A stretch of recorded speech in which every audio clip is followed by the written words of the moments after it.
Now let's do another example that is just a slightly more complicated. So we'll look at the O2 molecular orbital diagram. This gets more complicated because oxygen is in the second row. It has both the 2s and the 2p shells as valence electron shells. So our molecular orbital diagram will be a bit larger. We're still working on the energy scale. And recall that the s orbitals are lower energy than p, so we'll put, well, let's remember we have 2 oxygen atoms.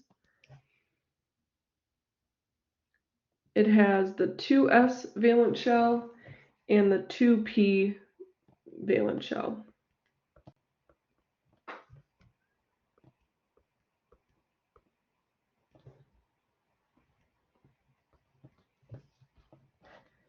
Now we already talked about how the s shells can overlap. They can overlap to form a sigma and a sigma star orbital.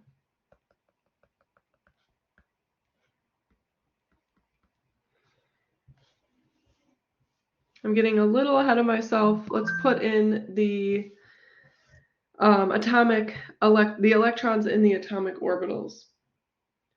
Oxygen is the 6th element in the 6th column, so it has 6 valence electrons. We fill the lower energy atomic orbital first, so that takes care of 2, and then we have 4 more in the 2p orbital. And I'm just looking at the periodic table to find the number of electrons. So it has 2 in the 2s shell and then 4 in the 2p shell. And I do want to scroll up and look at this Hund's rule, which says orbitals of the same energy will be singly occupied before doubly occupied. So that means when I'm putting 4 electrons into the oxygen 2p orbital, I'll put 1 in each 2p orbital. We have px, py, and pz. I'll draw those out in a minute. And then I'll double up for that last electron. So each oxygen atom has 6 electrons in its valence shell. I'll do the same thing for the oxygen atom on the right. And you could put that last electron in any of the 2p orbitals. It really doesn't matter.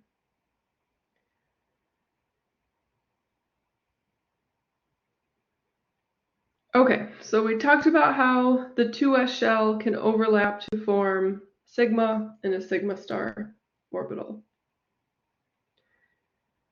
Now the 2p valence shells, or the p valence shells, are shaped differently. So as we think about the 2p orbitals, or the p orbitals in general, we have, now I'm drawing this on the side, we have a px orbital. Let's write out our 3D graph here.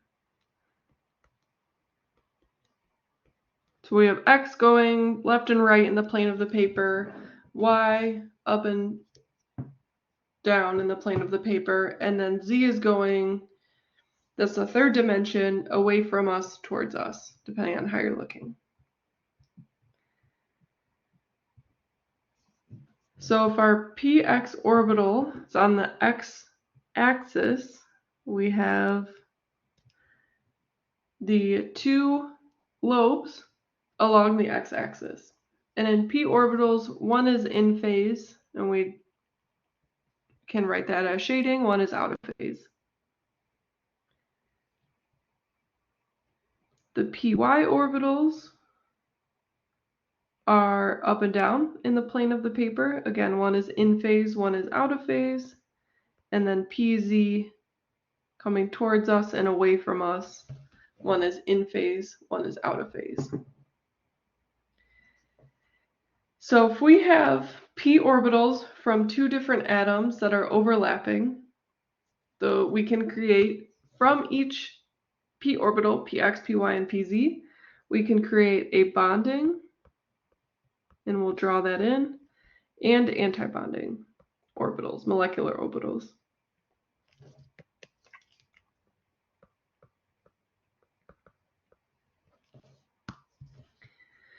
So if we bring in another px orbital from another atom, like two oxygen atoms, those can bond as long as the two lobes that are in the same phase overlap.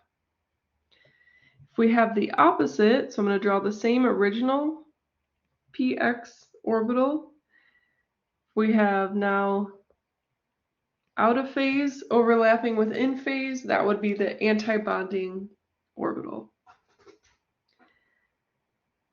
And because the orbitals are directly overlapping in a line where one lobe is overlapping from each px orbital, this is also called a sigma molecular orbital, a sigma bond.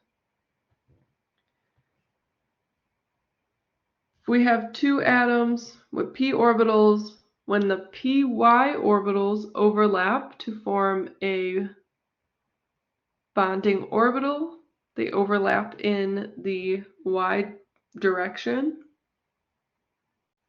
And in this case, we have both lobes from the p orbitals overlapping. So this is not called a sigma bond or a sigma molecular orbital. This is now a pi molecular orbital. And this looks just the opposite phasing if we have antibonding.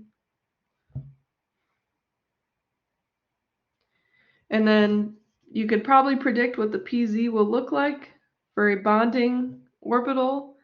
We have the same phasing overlapping. This is again a pi bond.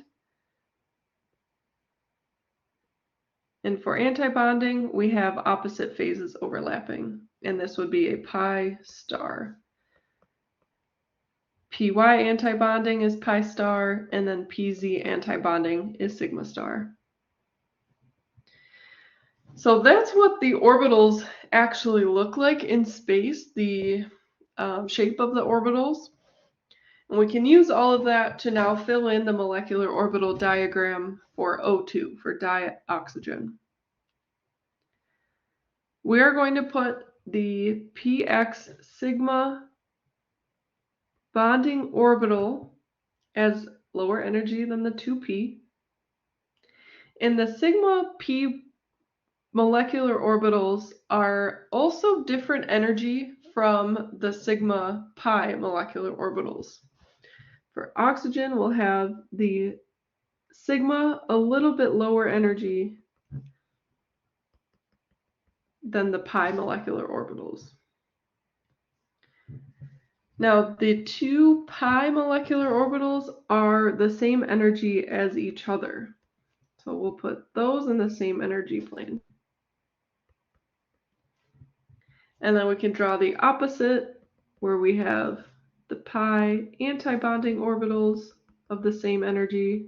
So these are pi star, and the sigma antibonding orbital.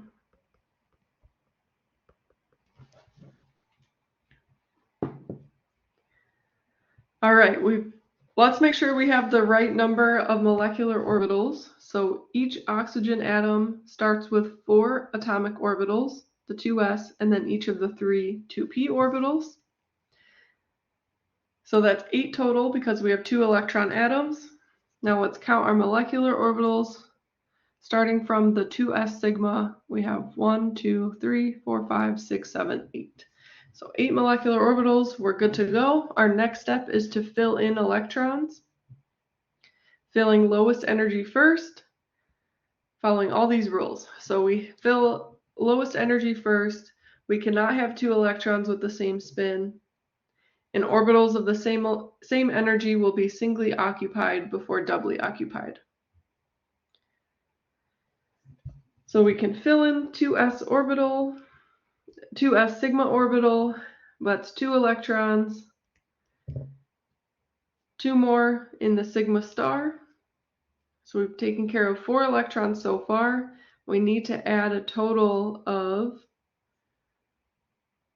12 electrons. So we have 4. Now we can add 5, 6, 7, 8, 9, 10, 11, 12.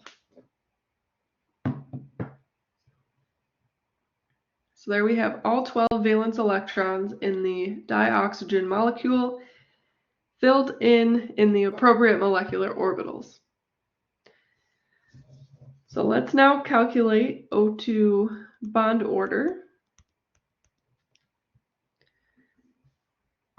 And we'll get all of the electrons in bonding orbitals. So here we have 2, 4, 6, 8 electrons in bonding orbitals.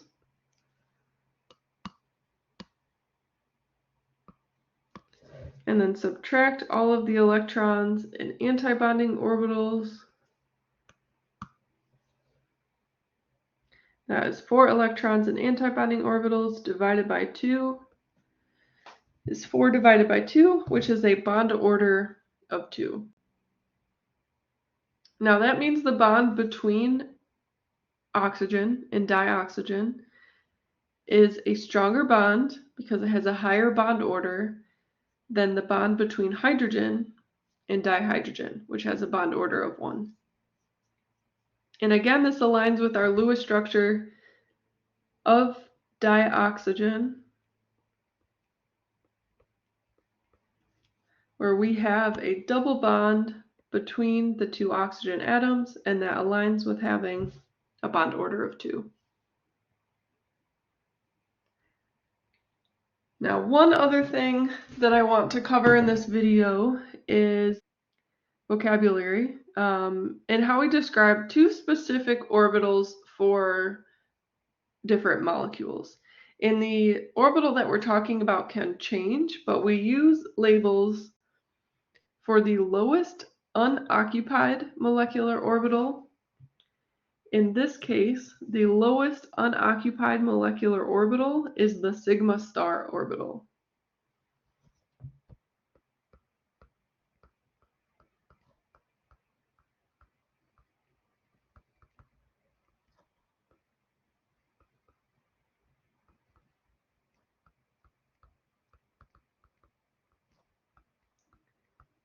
This is abbreviated as LUMO, the lowest unoccupied molecular orbital. This means if we have electrons adding into the molecule in a chemical reaction, they could occupy that sigma star. Or if we excite an electron, it could occupy that sigma star orbital. So we have the lowest unoccupied molecular orbital, or the LUMO. We also describe the highest occupied molecular orbital. In this case, it's the pi star, the 2p pi star. So we say this is the highest occupied.